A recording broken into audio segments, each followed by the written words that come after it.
తదుపరి రాశి తులారాశి. ఈ రాశి వారికి శుక్రుడు 10వ స్థానంలో ఉండడం వల్ల మంచి ఫలితాలు ఇస్తున్నాడు, సంపూర్ణమైన ఫలితాలు ఇస్తున్నాడు. అయితే చంద్రుడు 12వ స్థానంలో సంచారం చేయడం వల్ల కూడా సానుకూలమైన ఫలితాలు పొందుతారన్నమాట. అయితే ఫలితాలు అయితే ఎలా ఉండబోతున్నాయంటే కనుక ఆర్థికంగా చూసుకున్నట్టయితే లాభాలు, సాధారణంగా మంచి ఫలితాలు రావడము, ఏ రంగంలో ఉన్న వాళ్ళకైనా సరే మంచి లాభాలు వచ్చేటట్టుగా గోచరిస్తోంది. వ్యాపారస్తులకు చూసుకున్నట్టయితే కనుక మీ యొక్క వ్యాపారంలో గతంలో ఇబ్బంది పడితే ఆ ఇబ్బందులన్నీ తొలగిపోయి మంచిగా వ్యాపారం అయ్యేటట్టుగాను లాభాలు వచ్చేటట్టుగా కనబడుతోంది. కానీ భాగస్వామ్య వ్యాపారాలు నడిపే వారికి మాత్రమే మిశ్రమ ఫలితాలు కనబడుతోంది. ఈ భాగస్వామ్య విషయంలో జాగ్రత్తలు తీసుకోండి. అయితే ఉద్యోగస్తులకు చూసుకున్నట్టయితే కనుక మీకు ప్రమోషన్స్ రావడంతో పాటు మీ యొక్క టాలెంట్ కానీ మీ యొక్క స్కిల్స్ కానీ మీ పై అధికారులు గుర్తించి కీలకమైన పనిని మీకు అప్పచెప్తారు. విద్యార్థులు చూసుకున్నట్టయితే కనుక కొత్త విషయాల్లో మీరు నేర్చుకున్నందువల్ల వాటి యొక్క ఫలితాలలో మీరు సక్సెస్ సాధించే అవకాశం కనబడుతోంది. ఆరోగ్యపరంగా చూసుకున్నట్టయితే కనుక ఒత్తిడి సమస్యలు తప్ప ఇతరత్ర ఏ సమస్యలు కనిపించడం లేదు. అయితే కుటుంబపరంగా చూసుకున్నట్టయితే కనుక స్నేహితులు మీకు ఈరోజు ఒక సహాయాన్ని అందించబోతారు. అయితే రాజకీయ పరంగా చూసుకున్నట్టయితే కనుక వాదనలు ఎక్కువ వచ్చేటట్టుగాను, ఒక కీలకమైన అంశం మీద మీరు ఓవర్గా రియాక్ట్ అవ్వడం కానీ ఇబ్బంది పడడం కానీ జరిగే అవకాశం కనబడుతోంది. సంయమనం పాటించుకోండి.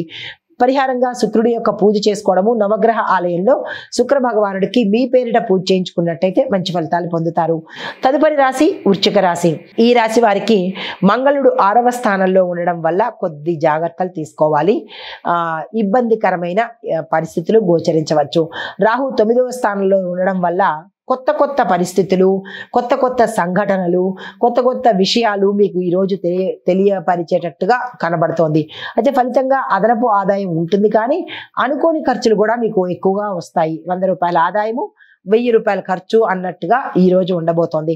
వ్యాపారస్తులు చూసుకున్నట్టయితే కనుక కొత్త ప్రాజెక్టులు కానీ, కొత్త మనుషులు కానీ, కొత్త నియామకాలు కానీ ఏదైనా చేసేటప్పుడు జాగ్రత్తలు పాటించుకోండి. పూర్తి వివరాలు సేకరించాక మాత్రమే ముందుకు వెళ్లే ప్రయత్నం చేసుకోండి.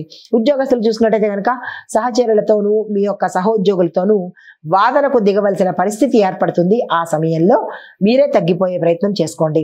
విద్యార్థులు చూసుకున్నట్టయితే కనుక కొంతమంది విద్యార్థులకు మంచి ఫలితాలు పొందడము, మరి కొంతమందికి చదువుని మానివేయవలసిన పరిస్థితి కూడా ఏర్పడే అవకాశం కనబడుతోంది. ఈ విషయంలో జాగ్రత్తలు తీసుకోండి. ఆరోగ్యపరంగా చూసినట్టయితే కనుక జీర్ణ వ్యవస్థకు సంబంధించి, కడుపుకు సంబంధించి, లంగ్స్ కి సంబంధించి ఇబ్బందికరమైన వాతావరణం ఉండే అవకాశం కనబడుతోంది. జాగ్రత్తలు తీసుకోండి. రాజకీయ పరంగా చూసినట్టయితే కనుక మీరు వాదనలకు దిగకుండా ఈ రోజు సామాన్యంగా ఉండేట్టయితేనే మంచిది, లేదంటే జాగ్రత్తగా ఉండే ప్రయత్నం చేసుకోండి. అయితే మీకు చెప్పదగిన పరిహారము మంగళ గ్రహానికి సంబంధించి పూజ కానీ దానం కానీ చేసుకున్నట్టయితే మంచి ఫలితాలు పొందే అవకాశం కనబడుతోంది. నమస్తే. తదుపరి రాశి ధనస్సు రాశి. ఈ రాశి వారి యొక్క గ్రహస్థితులు గురుడు 4వ స్థానంలోనూ ఉండడం వల్ల అదృష్టము, విజయము, సక్సెస్ తో పాటు ఊహించని మంచి పరిస్థితులను మీరు ఈ రోజు తీసుకోబోతున్నారు.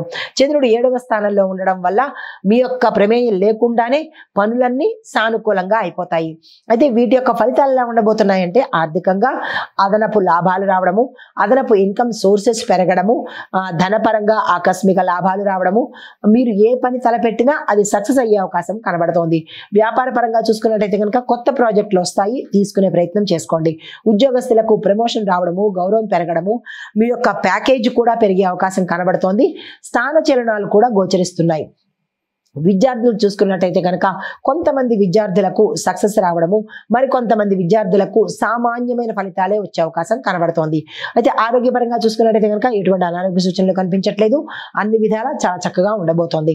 కుటుంబపరంగా చూసుకున్నట్టయితే కనుక సంతోషకరమైన సత్సంబంధాలు కుటుంబంలో ఉంటున్నాయి, అన్యోన్యమైన వాతావరణం కూడా కనబడుతోంది. అయితే రాజకీయ పరంగా చూసుకున్నట్టయితే కనుక మీ యొక్క నాయకత్వ లక్షణాలు ప్రపంచానికి తెలిసేటట్టుగా మీ యొక్క డెడికేషను, ఆనెస్ట్, సేవాభావము మొత్తం అందరికీ తెలిసేటట్టుగా, మిమ్మల్ని మెచ్చుకునేటట్టుగా ఈ రోజు ఉండబోతోంది. అయితే మీకు చెప్పదగిన పరిహారము ఓం గుం గురవే నమః అనే మంత్రాన్ని చదువుకుంటూ గురు సంబంధిత ఆలయాలను కనుక దర్శించినట్టయితే సానుకూలమైన ఫలితాలు పొందుతారు.